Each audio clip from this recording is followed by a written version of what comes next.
Hi, and welcome to our webinar, Think Like a Hacker. I'm Paige Mullen, your webinar host today, and I'm a cybercriminologist here at ACDS. So firstly, I'm going to introduce Elliot Wilkes, who'll be running this webinar. So Elliot, can you tell us a little bit about yourself? Thanks, Paige. Howdy, everybody. My name is Elliot Wilkes, as Paige just mentioned.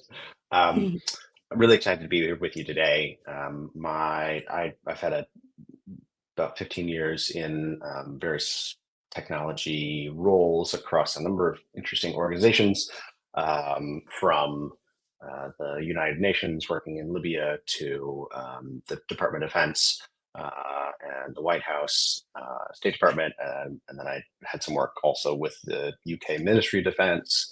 Was a liaison to the UK MOD and NATO and National Cybersecurity Center.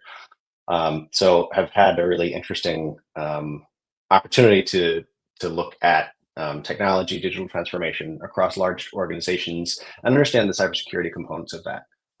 And so I'm really excited to be here talking about ACDS and what we're trying to do to help bring some of those technologies and tactics and tools into the enterprise market. Great, thanks, Elliot. So with that impressive resume, I'm going to pass over to you to talk through the agenda and we'll get started. If anyone has any questions along the way, then just put them in the chat. And at the end of each section, we'll answer some, but we will also have a Q&A at the end. So Elliot, over to you. Great. Thanks, Mitch. All right, so we're going to talk through thinking like a hacker. So this is a thing that I got exposed to by some really sharp folks, mostly at the State Department at Pentagon that I worked with. And I was really fortunate to be able to have interactions with people who had worked in sort of ethical hacking and various kinds of penetration testing, but also some folks who had done some work, previously that was more in a gray space, and then had come over to government as kind of a bit of reform, and learned a lot from them in terms of how they think about problems, how they look for vulnerabilities and weaknesses, and it really informed a lot of my perspective. So I'll talk briefly about some of that. I'll talk a little bit about sort of cyber criminal organizations, because I think there's a lot that's been going on lately. You've seen various UK intelligence agencies, you've seen the Department of Defense and NSA comment on this, but I think there's been a lot going on if you haven't been closely tracking it in terms of the maturity of cyber criminal organizations.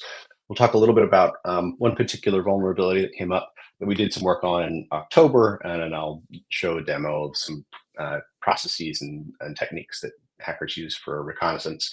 And then we'll talk a little bit about ACDS and how we're approaching some of these problems. So first up, attack surfaces are evolving. So this is an often cited sort of sentiment, but the idea here is that this digital transformation, so this is moving things from on-premise to the cloud, or just generally sort of learning how to do in-house software development, or using agile software methods, or any of the things that are these big transformation efforts within a large organization. These things are just really taking off. It shouldn't be a surprise to anyone. I'm sure it looks like a lot of the folks on the call have experienced this firsthand. But along with that, with the rapid development of software engineers and technical teams building out systems, often what happens is there's compliance or the sort of technical or security components of this lag behind, right? And so you'll have teams that will be sort of ahead of the curve, trying to build things, trying to get to market, match customer expectations, and deliver things for consumers. And then you have sort of the trailing part of this, which is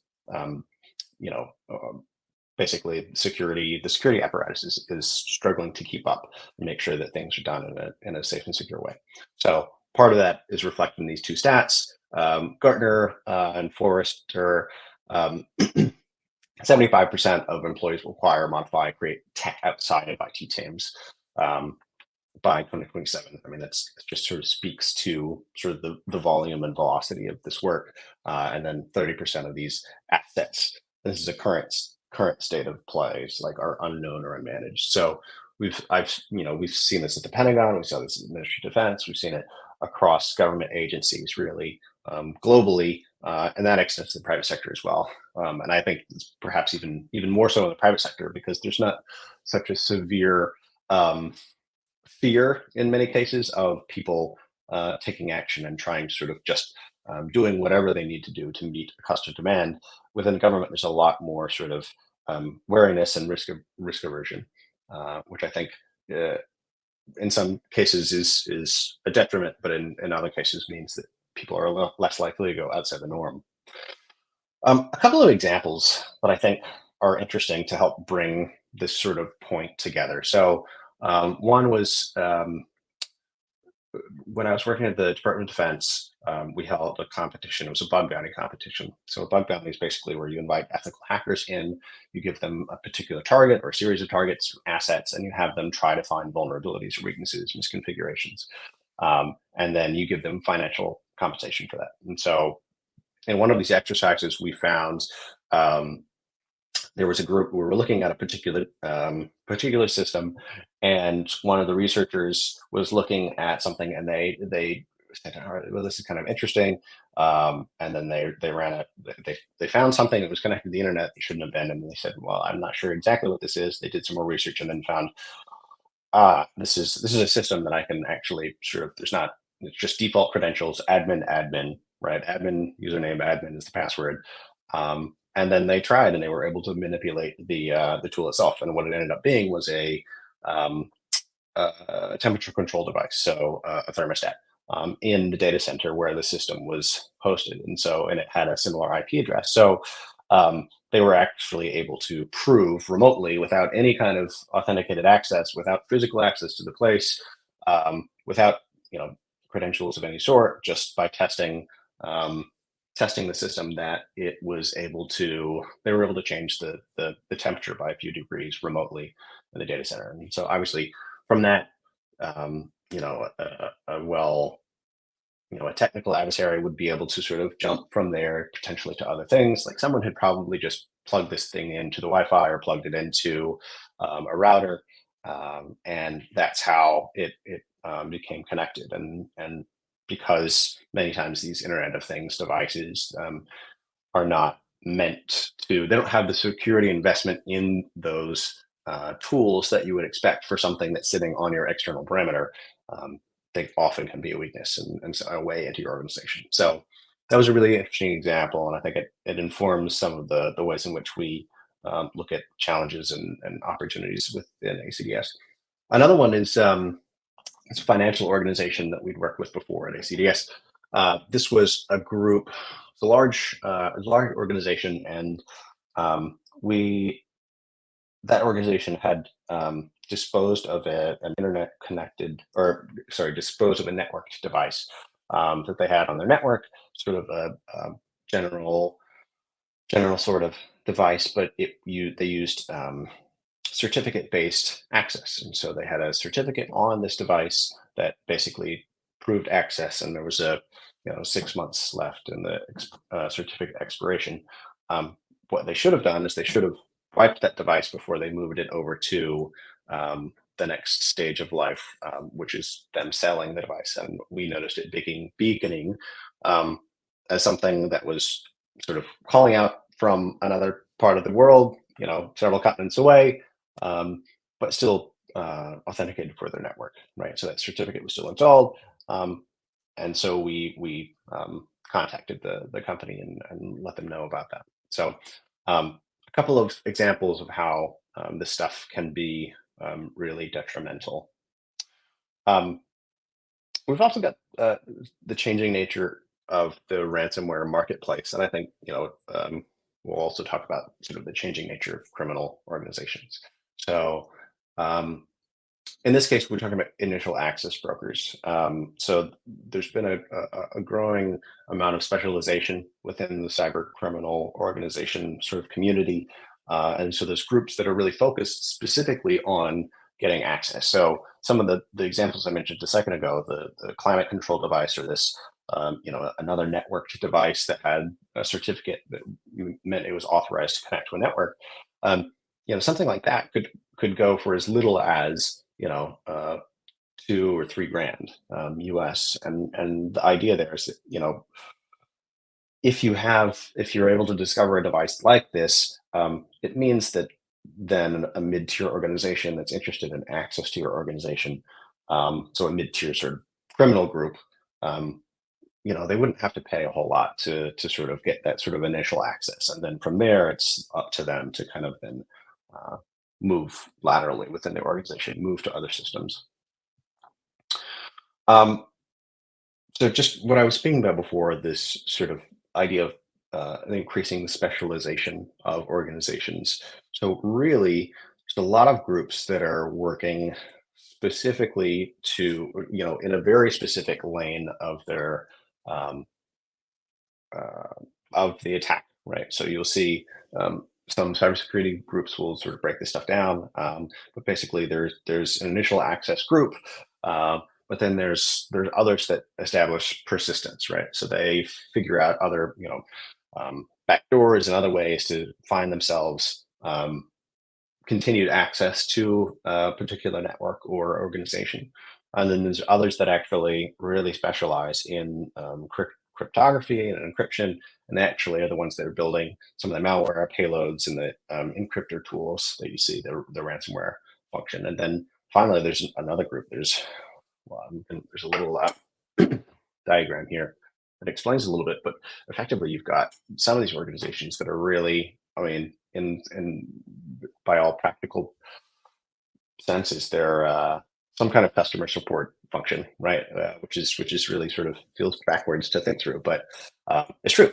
Um, Call centers in India and in various parts of Asia that are entirely dedicated to a business process outsourcing function, basically for these criminal organizations to call, deal with, even sort of the low level scams for target a lot of older people, as well as the things that target companies, and they'll actually help provide remote support to try to decrypt your files and get you back restored.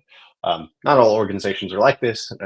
Some of them actually, if you pay the ransom, they don't actually um, decrypt files. It really is a case by case basis, and it's a time specific event. Um, but it's interesting, and it speaks to sort of the level of maturity of organizations in this space. So I'm gonna stop for 1 second. Oh, hey Paige, what's up? Uh, I've appeared again. I was just going to say thanks for that, and it's a great insight into cyber criminal organizations, and it shows how scary times are getting. And the stereotype of the hacker in a dark room with a hoodie isn't really accurate anymore. And the reality is there are huge call center like offices where cyber criminals operate, and it just makes you realize how organized these attackers are. And these examples that you mentioned earlier show just how dangerous the attacks can be.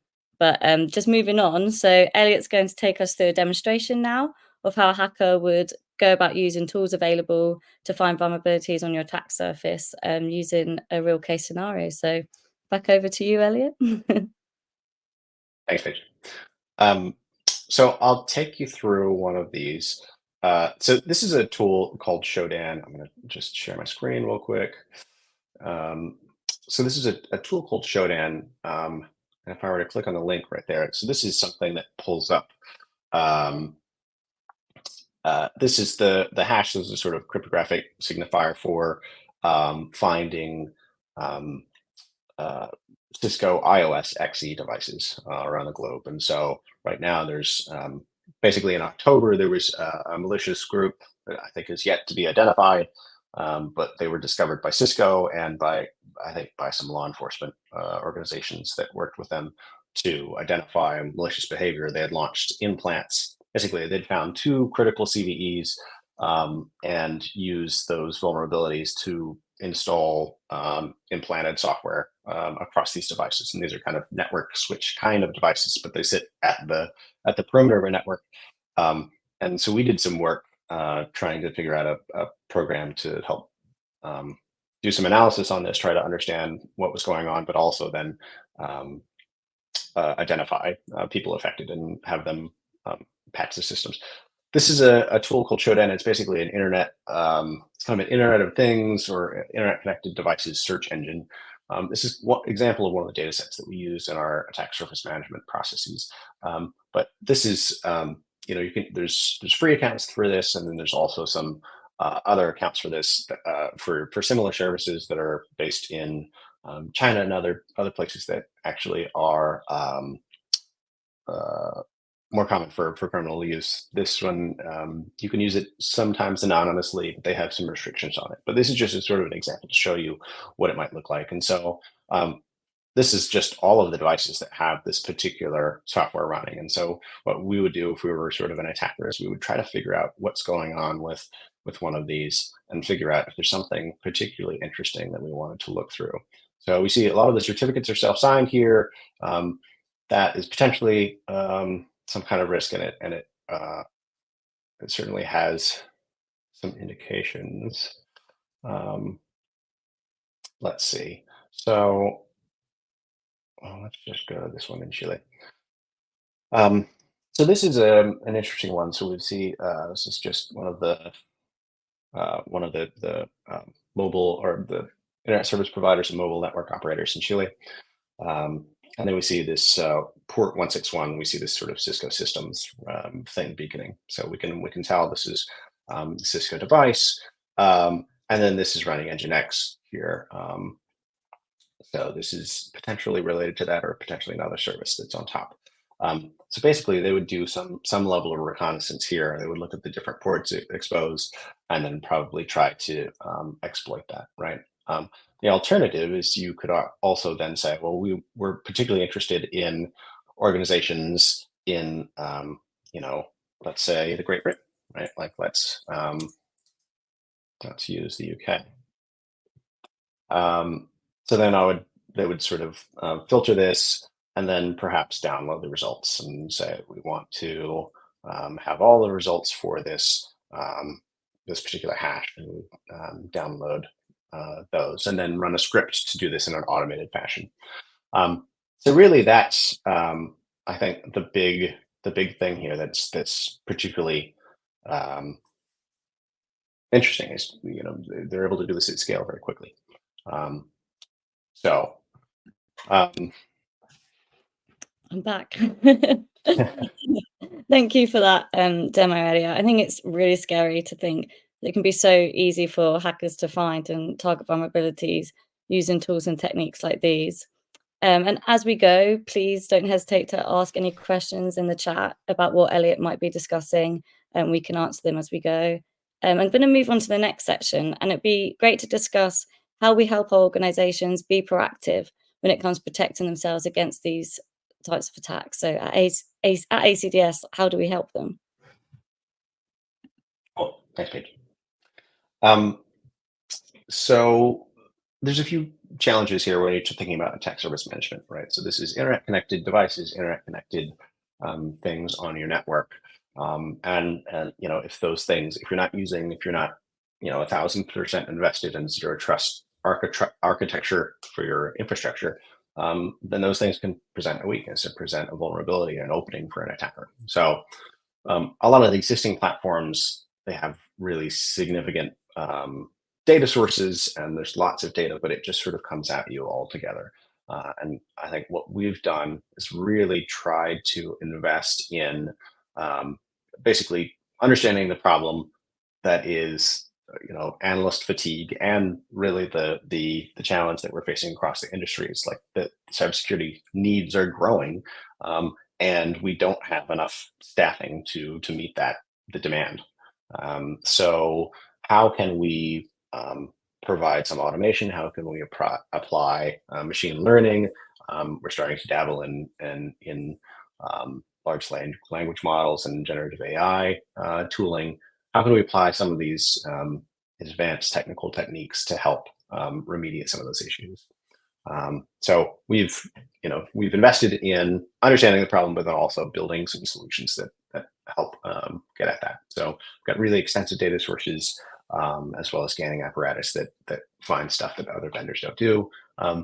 We are able to do some really, I think quite cool anomaly detection, and we're building out this anomaly detection engine that helps identify things that are irregular using sort of a baseline that we measure after a period of observation. And then we also got some work on analytics, just trying to help surface um, vulnerability tracking and really investing that um, into something that we call risk prioritization. So there's kind of two functions.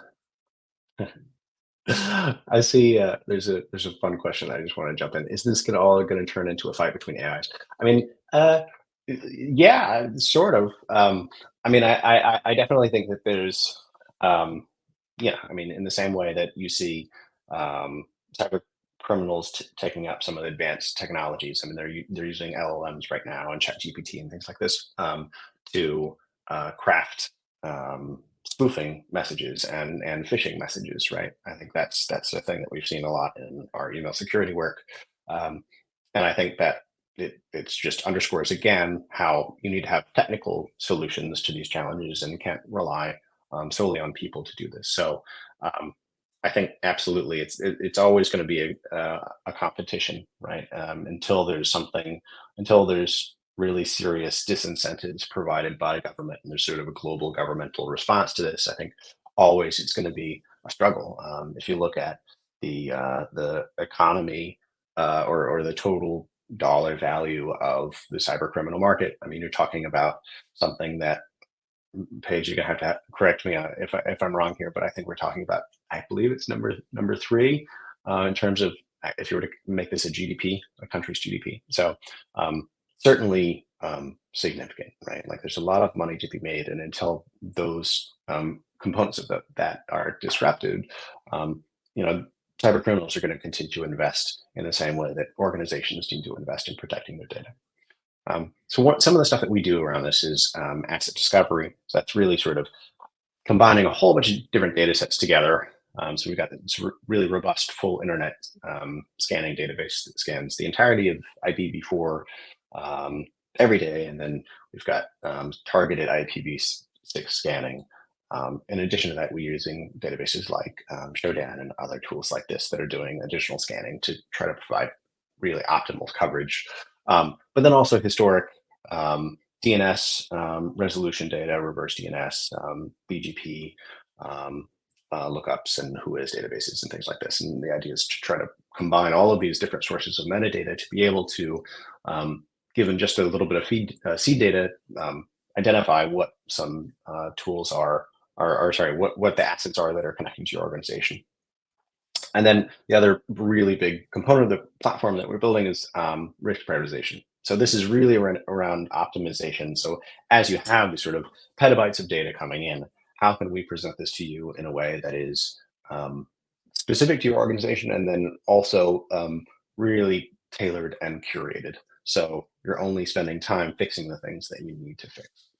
Um, there's a there's a conventional ASM approach. So this is often what happens is this is a kind of a vulnerability scanning approach, right? So you have vulnerability scan, they find the nodes of your network, and then they sort of extrapolate sort of one round or sort of one link to the left and right. Um, our approach is really to try to provide this or start from a full internet scan, right? Full internet observability, and then going into sort of the continuous monitoring. So basically constantly keeping that attack surface definition up to date, where we're identifying things that you might not have found before. So this could be, a Slack instance in some cases where it's connected to your internet, or some other a device that one of your developers is using that then was connecting out to the internet and had some sort of like open port, or using a remote desktop protocol, things like this, right? Like those are really serious opportunities for attackers to get in. So I want to go a little bit in the weeds on the risk prioritization stuff because I think this is really important. So there are two vulnerabilities that happen in the past 3 or 4 months. first one we talked about a little bit already. So this is the Cisco iOS XD device, and there were two vulnerabilities associated with that. The first one had a score of 10, which is it's the max. It's CVSS score from 0 to 10. 10 is the max. There's very few sort of like actual full-on 10s out there. And then it was paired with a 7.2. So it was really high severity, pretty rare. And then you saw these were exploited globally. There's 140,000 at some point of these devices on the internet that were showing signs of compromise. Then on the other side, we have Citrix NetScaler. So this is another device, but alongside this, there were two vulnerabilities. One is a 9.8, so very, very severe, critical, but not quite as high, and then an 8, so again, not quite as high. Ultimately, the Citrix vulnerability is one that was actively used in ransomware in a number of places, and you saw recommendations coming out from various cyber defense organizations to really push people to sort of patch. But Cisco got a lot of attention because it was so rampant across the globe. However, in this case, they were not moving forward with additional compromise steps. They'd done some really interesting stuff where they basically, it looked like there were a lot of groups that had theories that they were just doing it, setting up initial access, and then wanted to push this over to sale, right? To sell this access and all of these devices around the globe to on the dark web. But they never sort of did the next step, which was basically sort of like they have an implant in the system, but then they didn't provide any sort of further burrowing or persistence or install ransomware. So in this case, we would prioritize the NetScaler vulnerability above the Cisco one, just because of the immediacy of the threat and because it was used in actual ransomware, which is costing people money and disruption. It's not to say that Cisco is not absolutely critical, but if you were to look at just the scores on their own, the Cisco would rate higher. And so I think this is some of the sort of threat intelligence and contextualization that we bring. And I think it's why risk prioritization is really important. If you really only have time to fix one vulnerability, and really you would want to fix both of these, but if you have only time to fix one right now, today, you should fix the NetScaler vulnerability. And then tomorrow you can fix the Cisco vulnerability. The Cisco vulnerability is actually something that's much simpler to fix as well. So, Hello. Thank you for your questions, everyone. So, yeah, Elliot, cybercrime is the third largest GDP if it was a country, which is just crazy. And in terms of your question, Chris, I think our risk prioritization is interesting, as many people would assume that vulnerabilities with a higher severity score would need to be actioned first, but this just isn't always the case. And it shows just how important risk prioritization is. So organizations can protect themselves and protect themselves in the most efficient way possible too. So now, Elliot, let's see it in action. So Elliot's going to give us a demo of our attack surface management tool and also give some tips for securing your attack surface too. Over to you. cool. Thanks, Paige. All righty.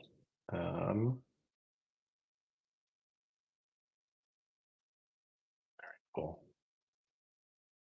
So this is our attack surface management product. Where I'm showing you our mock-ups at the moment, just so we're not exposing any client data here. But this is mocked up from earlier. So the idea is really having a dashboard that identifies some anomalies initially, provides some overall high-level summaries of some of the things that are coming out. But then if we go down into the recommendations, this is really where we're spending lots of time. And so this is looking at a couple of vulnerabilities that we spoke about a second ago. These values are a little bit off here, but the idea here is just pointing out like some of the actual severity components are a little off, but the hosting right? So we're able to sort of see, this is hosting, and then we're able to grab the region from AWS, or if you've got, so this is a BT data center. There's also sort of Azure and Akamai, other technologies, so content delivery networks and things like this, Cloudflare and things.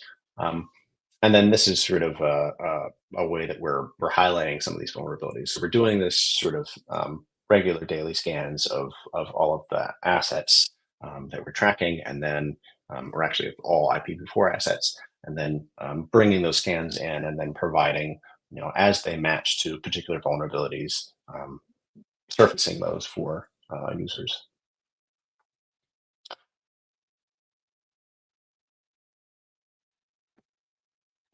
Thanks, Elliot. So, I think now if you could if maybe do the tips, some top tips for us?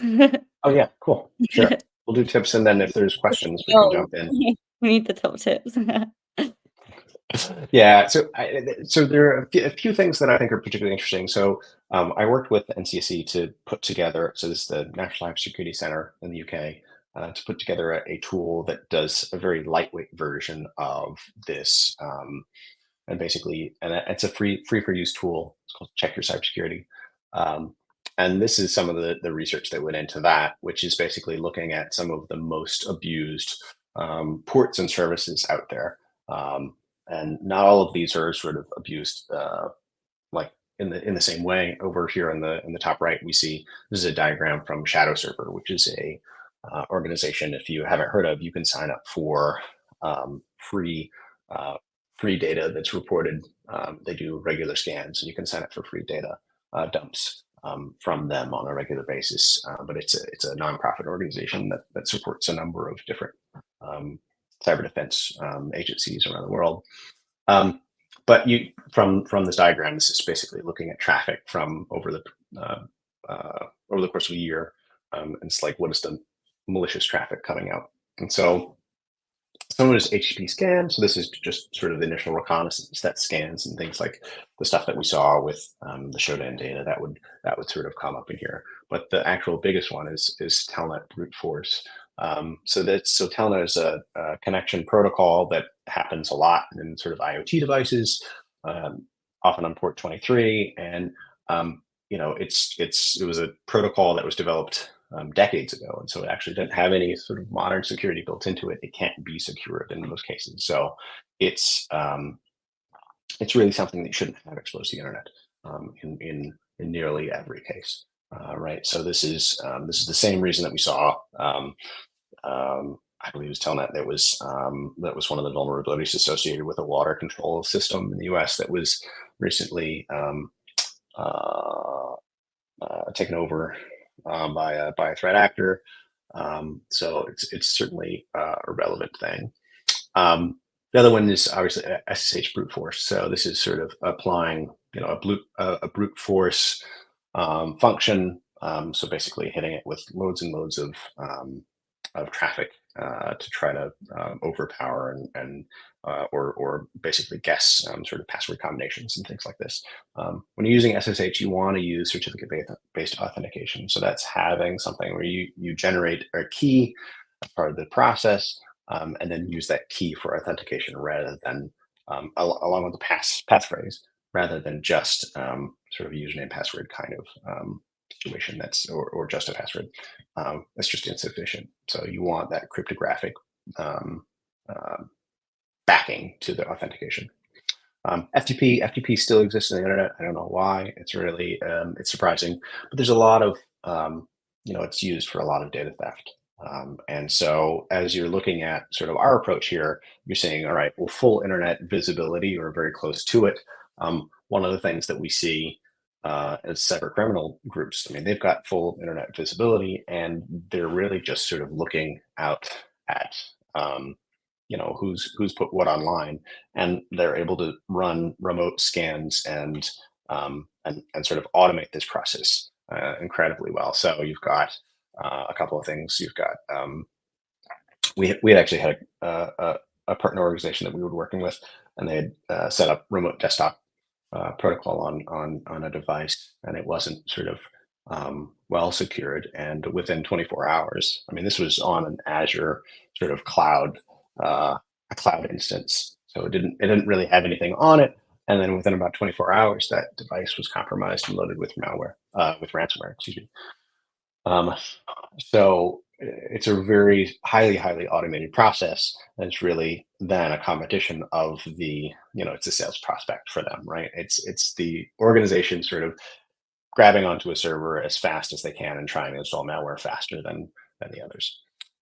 So these are some of the ones that I think are particularly important. And if you need, we can share the link on that check your cybersecurity tool from NCC. It's really helpful, and it will check against these and a few others.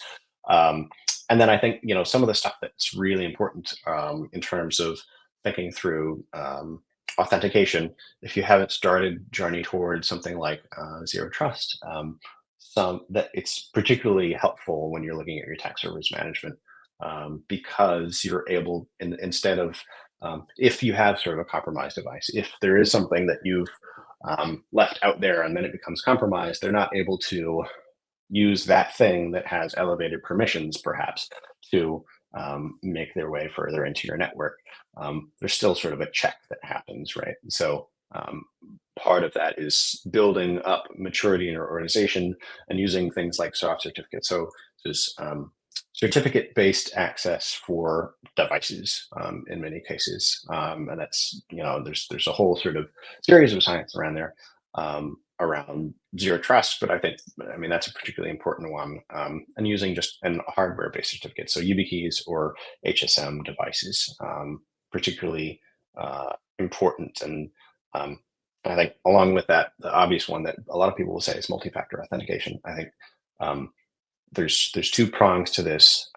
One is start using passkeys wherever you can. So these are basically it's a soft certificate, but it's something that's stored on your device, and it relies on the um, usually the trusted compute module of your device. So it provides a lot more um, security than a traditional password approach.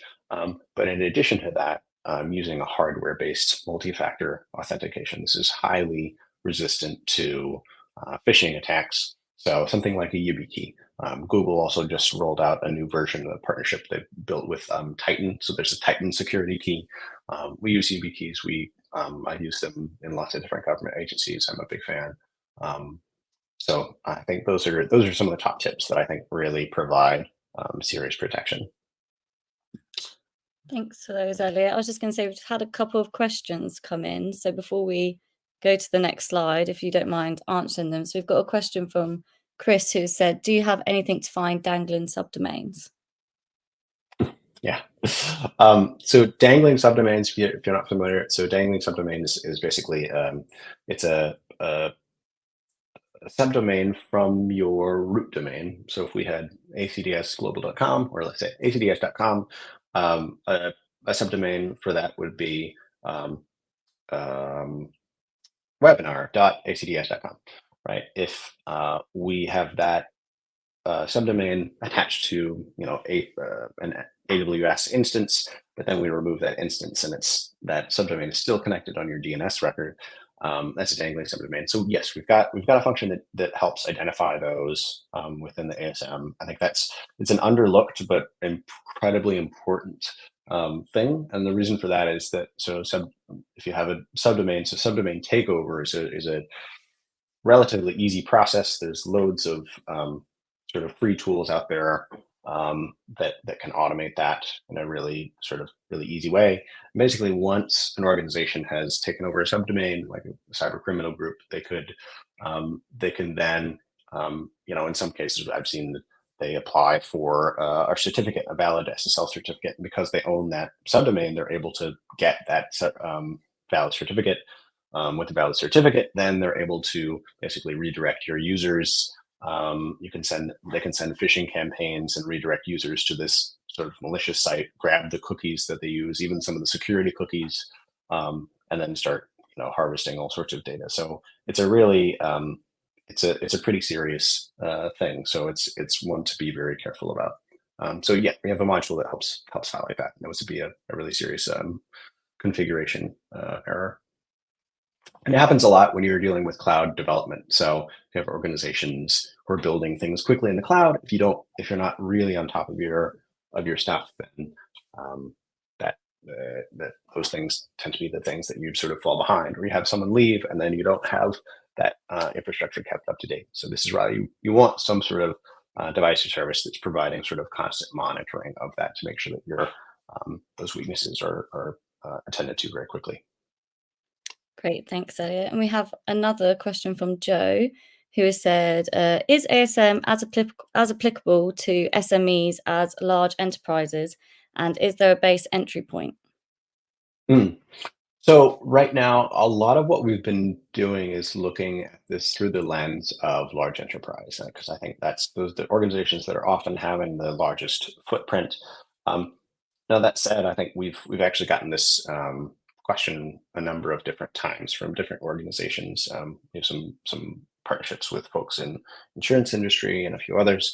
Um, and one of the things that it's something that we're actively working on right now. So small organizations, I mean, it really it doesn't necessarily depend on the size of the organization itself. It depends on the footprint, right? So it could be a small organization, but it could be a technology organization that actually has hundreds of um, web servers up and virtual machines and things across the cloud and whatnot. So, or it could be organization that has that deploys IoT devices to do power management or pump management um, or power management for solar systems, right? Like those would be in some cases critical infrastructure. And they would actually have hundreds of devices that need monitoring, and if they don't have the way to do that, it makes it really applicable to them. So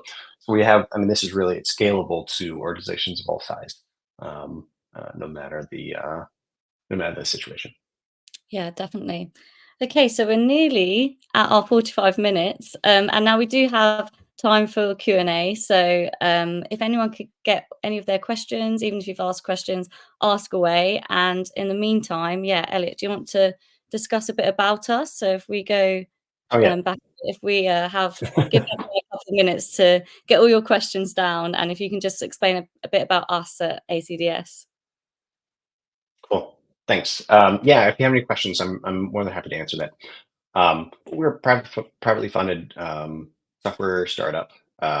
So I think that's valuable in a number of different ways. But it means that we're not anti-VC, but we really have the independence to be able to guide our own direction and direct our development efforts, which I think is incredibly valuable. So we've put together a really exciting team. It's folks, you know, I've done some work, White House, Pentagon, Ministry of Defense. We've got some folks in former roles from UK and US intelligence. One of our engineers is formerly of NASA Jet Propulsion Lab, doing some machine learning work there. We've got engineers from um, uh, Meta and folks that worked at Ericsson and Limelight, Cisco. So it's a really interesting mix of people, as well as the Ordnance Survey in the UK. Um, we've got a couple of folks from there, so we've got a really diverse talent pool, and I'm really excited about the team that we've put together and the technology we've been able to create because we brought together um, different perspectives and people from a number of different organizations to help think through how we address these concerns. I see Great. one question that came Just in in. time. Just in time. So yeah, it's a question from Chris, who has said, "We currently have an ASM solution, but I suspect your solution may cover some additional areas. Do you allow trials of the solution, and how would we set this up?" Thanks, Chris. Yeah, so absolutely. We're actually in a conversation with another organization right now that has multiple tools currently in place, and part of that conversation is figuring out what are the areas in which we're providing value that they don't get elsewhere. Yeah, absolutely. We do trials and sort of comparison proof of concept periods. That would be sort of a limited time use where we would help flag issues for sort of a time bound period. So a week, couple weeks, few weeks, something like this. So just drop us a note and we can get that set up for you, and basically use it to do a live test of your data, and we can show you the things that are currently there. We'll track it for a little while, and then figure out if this is something that provides the value that you need. Cool. Thanks, Chris. Great, you answered the question, Elliot. If there's any other questions, get them in. I just have a question for you, Elliot, and just maybe discuss why you're so passionate about this and why you think organizations really need to think about attack surface management. I know you're very passionate about it, so I just think if you get that, have a chance to We discuss. didn't rehearse this. I know. I'm just kidding. Surprise. We've only got one question. Bring your questions in, otherwise I'm gonna keep asking Elliot some questions. um, so yeah, I'm passionate about cybersecurity. I think I've seen it done poorly in a lot of different places. I've seen it done well in places as well. So I've seen both ends of the spectrum at the Department of Defense. I think there's some incredibly brilliant, talented folks there that are dedicated to a defensive mission, and I think there's also folks that understand security from a particular perspective, which is around preventing sort of engineers and software developers and others from sort of getting the thing they need done. And I think there's a real that misses the point. It's something that's much more around compliance and sort of box checking than it is around sort of actual security. And so I think there's a real opportunity to understand sort of this bring science and help really educate people understand sort of the critical vulnerabilities underneath a lot of the technical sort of jargon that we use. So I think there's an awareness component that's really important, sort of a general understanding, but then also like moving away from compliance-based security to sort of actual security. So this is sort of constant evaluation, constant monitoring. It's alerting. It's building out resilience through running exercises and training. One of the things that I've found in lots of different organizations in incident response scenario is that that are mature in many, many different ways, but they haven't run an incident response plan. They don't have a plan at all, or it's just really, really light. And so I think these are some of the opportunities to be able to build up the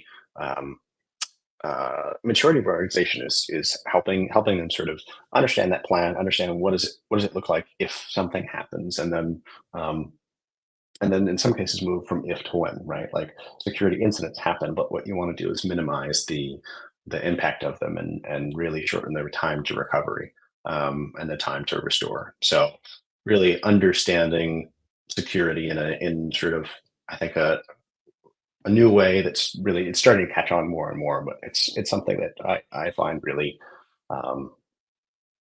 really exciting. It was exciting to have those conversations with you know folks at the Joint Chiefs and the Pentagon, and exciting to have these conversations now with executives of companies of all different sizes. Great. Thanks, Elliot. I won't fire any more surprise questions at you. But yes, I think we'll wrap up now. I just want to say Cool. thank you to Elliot and thanks to everyone for joining and asking your questions. We'll follow up and we'll put our contact details in there if you want to get in contact with us. But all I have to say is happy holidays and Merry Christmas to everyone. And I don't know if there's anything you want to say, Elliot. Have a great holiday season, and thanks so much for giving us your time. We appreciate it. Great. Well, thank you. Bye. Bye.